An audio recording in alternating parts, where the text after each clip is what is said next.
হয়, আমি বৃহত্তৰ ডিব্ৰুগড় প্ৰেছ ক্লাব হ'ল উজনি অসমৰ অন্যতম এটা সাংবাদিক সংগঠন। আমি সকলো সাংবাদিক আৰু আমাৰ সাংবাদিক সংগঠনটোত আমি সকলো আছোঁ, হিন্দু, মুছলিম, খ্ৰীষ্টিয়ান, বেংগলী হওক বা অসমীয়া, আমি সকলো মিলিজুলি আমাৰ সাংবাদিকসকল আচলতে আছোঁ আৰু সকলোৱে আজিৰ দিনটো আমি খুব বিশেষ ধৰণে আয়োজিত কৰি আহিছোঁ। পুৱাৰে পৰা আপুনি দেখিছে খুব আধ্যাত্মিকতাৰ মাজেৰে আমি ইয়াত বিশ্বকৰ্মা পূজা উপলক্ষে বিশ্বৰ খনিকৰগৰাকীক আমি আৰাধনা কৰাৰ উদ্দেশ্যে আমি আধ্যাত্মিকতাৰে আমি মাহ প্ৰসাদৰ আমি শৰাই আগবঢ়াইছোঁ।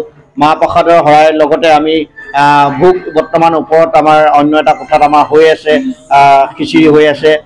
সন্ধিয়াৰ ভাগলৈ আমাৰ আমাৰ সাংবাদিকসকলৰ জৰিয়তে সাংস্কৃতিক অনুষ্ঠানো হ'ব।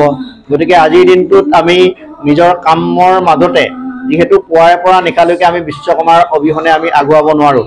আমি পুৱাৰ ভাগত আমি যান বাহনখন আমি চলাই আহিছোঁ বিশ্বকৰ্মাৰে সৃষ্টি। আমি কেমেৰা হওক, লঘু হওক, মাইক্ৰফোন হওক ইত্যাদিবিলাক আমাৰ আচলতে আমাৰ এৰাব নোৱাৰা আমাৰ প্ৰতিজন সাংবাদিকৰ কাৰণে।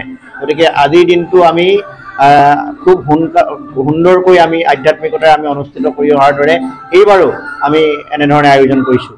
বৃহত্তৰ প্ৰেছ ক্লাবৰ আয়োজিত শ্ৰী শ্ৰী বিশ্বকৰ্মাৰ এখনি শৰাই আগবঢ়াই অভিভূত হৈছে। জাতি ধৰ্ম নিৰ্বিশেষে সকলো সাংবাদিক, হিন্দু হওক মুছলমানে সকলোৱে মিলিজুলি ইয়াত শৰাই আগবঢ়াইছে আৰু এইটো এটা নতুন প্ৰজন্মৰ কাৰণে এইটো ভাল চিন্তন বুলি ক'ব পাৰি। আৰু যিটো মূৰ্তি নহয় ফটোৰ সৈতে মাহ প্ৰসাদ আয়োজন কৰিছে, ই এটা আধ্যাত্মিক পৰম্পৰা দাঙি ধৰিছে নতুন প্ৰজন্মটোৱে।